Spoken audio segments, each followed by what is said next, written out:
Saudara, memasuki bulan Maulid, harga berbagai kebutuhan pokok di Kabupaten Aceh Jaya mulai mengalami kenaikan.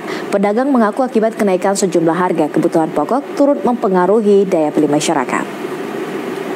Sejak beberapa hari terakhir, beberapa harga kebutuhan pokok di sejumlah pasar tradisional di Kabupaten Aceh Jaya kembali mengalami kenaikan.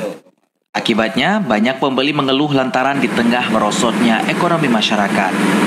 Kenaikan sembako ini terjadi pada hampir semua kebutuhan dapur, di antaranya cabai merah yang sebelumnya dijual Rp40.000 per kilogram, kini naik menjadi Rp50.000 per kilogram. Sementara telur asin yang sebelumnya dijual Rp3.000 per butir, kini naik menjadi Rp3.200 per butir. Sementara minyak goreng curah yang sebelumnya dijual Rp14.000, kini naik menjadi Rp16.000 per kilogram. Hal serupa juga terjadi pada harga beras premium yang kini dijual pada harga Rp220.000 per sak ukuran 15 kg. Seorang pedagang sembako, Margawati, menyampaikan kenaikan harga sembako telah terjadi sejak memasuki bulan Maulid. Akibatnya, turut berpengaruh pada daya beli dari masyarakat itu sendiri.